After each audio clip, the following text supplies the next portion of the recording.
Assalamualaikum warahmatullahi wabarakatuh.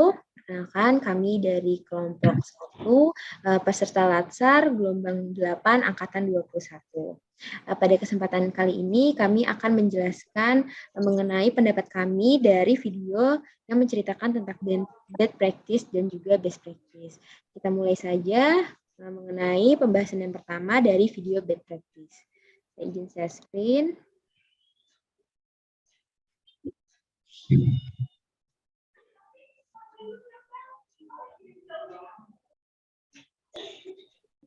Tim Kejaksaan mengamankan 4 orang dalam operasi tangkap tangan di Badan Pertahanan Nasional BPN Semarang, Jawa Tengah. Kepala BPN Semarang ikut diamankan beserta barang bukti puluhan amplop berisi uang sekitar 32 juta rupiah. Operasi tangkap tangan dilakukan tim Kejaksaan Negeri Semarang di kantor Badan Pertanahan Nasional Semarang di Jalan Kimangun Sarkoro. OTT berlangsung Senin sore, namun pihak Kejaksaan baru meladeni konfirmasi wartawan pada Selasa siang. Kepala Kejaksaan Negeri Semarang menyatakan ada 4 orang yang diamankan. Selain Kepala BPN Semarang berinisial S, 1 pejabat lainnya yakni Kasubdit Pemeliharaan Nasional Kota Semarang berinisial WR juga ditangkap. 2 lainnya merupakan tenaga honorer di BPN berinisial J dan F. Barang bukti yang disita adalah puluhan amplop berisi uang 32 juta yang diduga sebagai suap. 4 orang. 4 orang. Inisial ya, atau ininya? WR, S, F, J. 4 orang. Semuanya orang BPN ya, Pak? Iya. Atau ada pihak swasta? Ada 10 amplop ya. Kurang 30. Mereka yang ditangkap kini sedang diperiksa pihak Kejaksaan. Status mereka akan segera diumumkan. Danang Cahyo, Semarang.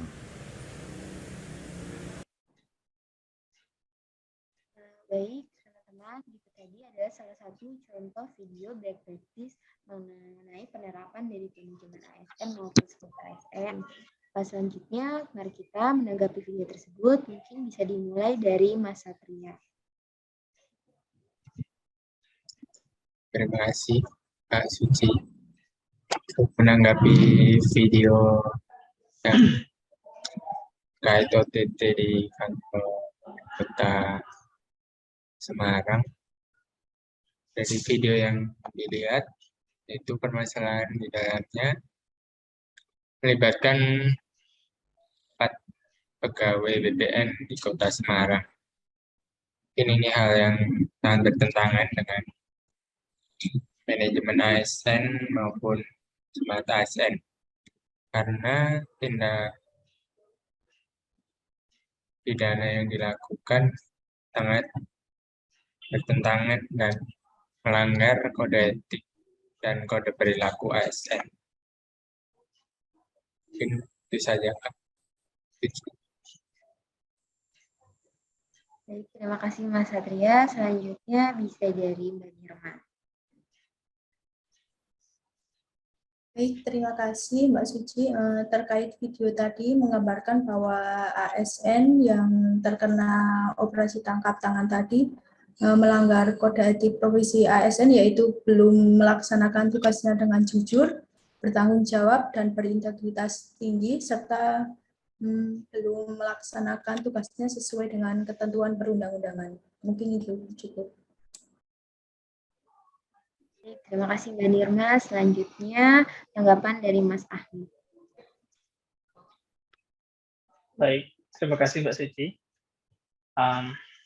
Bisa kita lihat pada video tersebut ada beberapa oknum ASN, BPN, dan juga tenaga honorer yang terkena OTT karena diduga menerima suap dalam bentuk puluhan amplop yang kalau ditotal itu uangnya sekitar 32 juta rupiah. Nah, tindakan beberapa oknum ini sangat tidak mencerminkan smart ASN yang mana harus memiliki integritas dan juga melanggar core values ASN, berakhlak, yaitu berorientasi pelayanan. Nah, dan yang lebih mirisnya lagi, salah satu terduga itu merupakan kepala kantor yang mana merupakan seharusnya itu menjadi role model atau contoh untuk bawahan-bawahannya yang lain. Mungkin itu saja dari saya, Mbak Suci. Baik, terima kasih Mas Ahmad. Terakhir dari tanggapan Mas Faisal. Baik, terima kasih atas kesempatannya. menanggapi video yang barusan. Menurut saya ada beberapa aspek yang bisa diperhatikan dan dikomentari dari kasus tersebut. Yang pertama itu tentang manajemen ASN-nya, baik dari segi SDM-nya, itu manusia yang serakah akan penggunaan kekayaan negara, seperti baik itu dalam penyalahgunaan suap, kemudian kasus-kasus korupsi. Kemudian yang kedua dari segi sistem. Nah, dari segi sistem, mungkin adanya kasus korupsi ini diakibatkan karena aparat pencegahan sistemnya itu kurang bekerja dengan baik, sehingga terjadinya ada yang suap dan kasus korupsi. Sekian dari saya. Baik, terima kasih atas tanggapan teman-teman semua. Maka dari pendapat teman-teman semua dapat disimpulkan bahwa best practice yang kita lihat dari video tadi mencerminkan mengenai manajemen ASN yang melanggar kode etik ASN itu sendiri. ASN tersebut terkena OTT dikarenakan belum melaksanakan dengan jujur serta tanggung jawab dan juga integritas terhadap tanggung jawab yang diberikan kepadanya.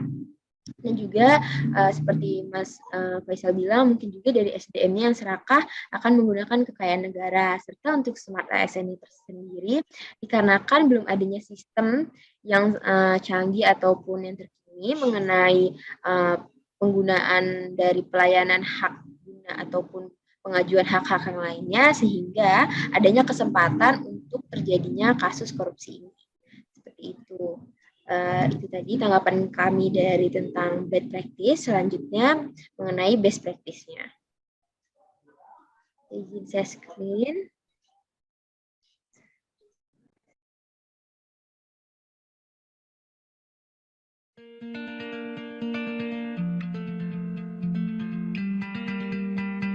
Baik, saya mengucapkan terima kasih yang tulus kepada Kementerian dan Badan Pertanahan Nasional kita, karena saya datang ke sini bersama teman saya untuk menyampaikan persoalan-persoalan yang kami hadapi dalam mengurus sertifikat tanah. Ternyata dilayani dengan baik dan diberikan solusi yang memang bisa menyelesaikan persoalan yang kami hadapi. Untuk itulah saya pikir saya sepantasnya mengucapkan terima kasih kepada Biro Hukum dan Humas, khususnya bidang pengaduan, bahwa persoalan yang kami hadapi diberikan masukan-masukan yang sangat luar biasa. Ini sebagai suatu contoh, atau katakanlah kementerian ini sebagai role model bagi kementerian yang lain untuk ditiru, adalah telah terjadi apa yang disebut sebagai suatu reformasi birokrasi dan tidak berbelit-belit.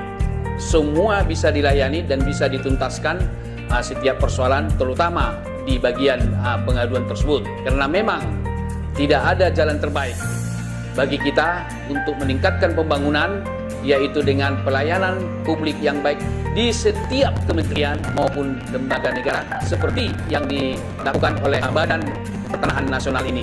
Saya kira demikian yang dapat saya sampaikan. Saya Emrus Sihombing. Terima kasih.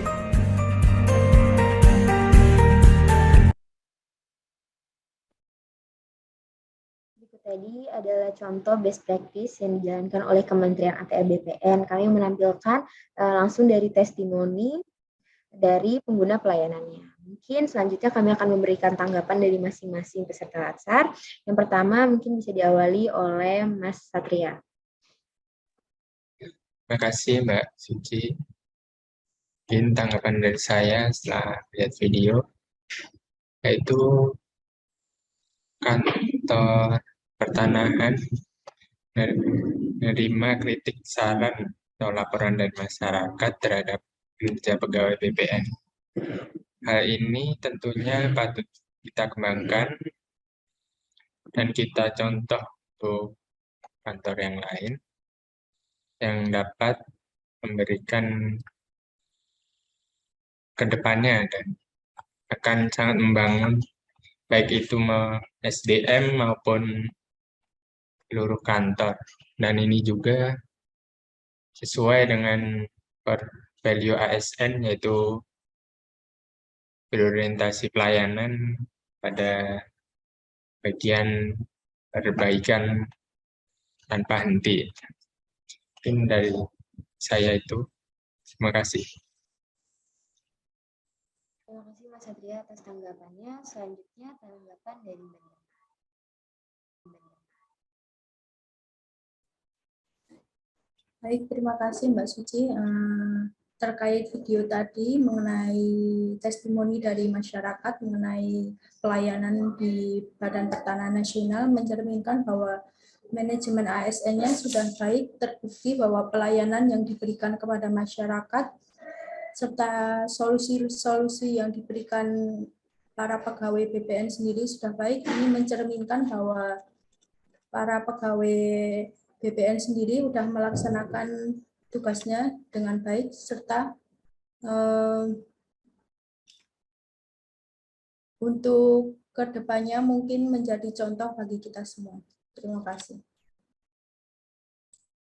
Terima kasih Mbak Nirma atas pendapat dan tanggapannya. Selanjutnya kepada Mas Ahmad, dipersilahkan.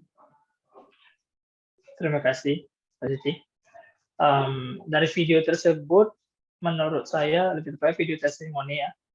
Pendapat saya yaitu bisa kita lihat profil sebagai Smart ASN, integritas dan hospitality di Biro Hukum dan Humas khusus bidang pengaduan Kementerian ATR BPN.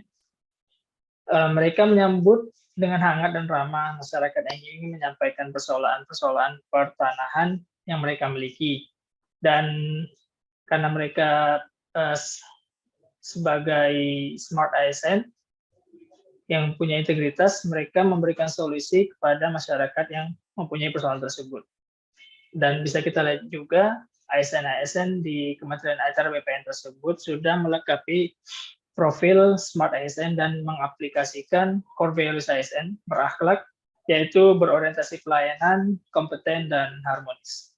Itu saja dari saya, Mbak Suci. Terima kasih Mas Ahmad. Selanjutnya yang terakhir adalah tanggapan dari Mas Faisal. Baik, terima kasih atas kesempatannya. Kemudian menanggapi video yang kedua barusan tentang best practice itu dari Biro Hukum dan Hubungan Masyarakat terkait video tersebut, saya melihatnya dari sisi hak dan kewajiban. Itu hak dan kewajiban kita sebagai ASN, di mana di saat para pegawai mendapatkan hak itu berupa gaji, kemudian bayaran dari upah dari negara. Di situ pula mereka memberikan kewajiban mereka terhadap masyarakat, yaitu melayani dengan sepenuh hati. Kemudian di sisi lain kita juga dapat melihat bahwa peran ASN itu memberi layanan sehingga memberi kepuasan bagi masyarakat dan stakeholder lainnya. Sekian dari saya. Terima kasih Mas Faisal atas tanggapannya.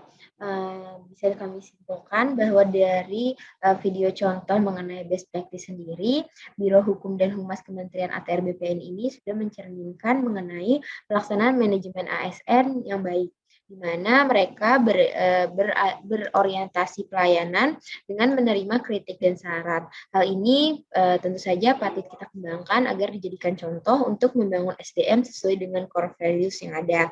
Lalu seperti tanggapan dari teman-teman bahwa manajemen ASN ini sudah terbukti dengan pelayanan dan solusi yang diberikan di mana. Berikut tadi adalah tanggapan kami mengenai video yang sudah ditampilkan, best practice mengenai OTT tangkap tangan yang dilakukan di Kantah Semarang, dan juga mengenai best practice yang sudah dilakukan oleh Biro Hukum dan Humas Kementerian ATR BPN saat menerima pengaduan. Mungkin sekian dari kami untuk tugas kali ini. Kurang lebih ya mohon maaf, kami kelompok 1 gelombang 8 angkatan 21 mengucapkan terima kasih. Wassalamualaikum warahmatullahi wabarakatuh.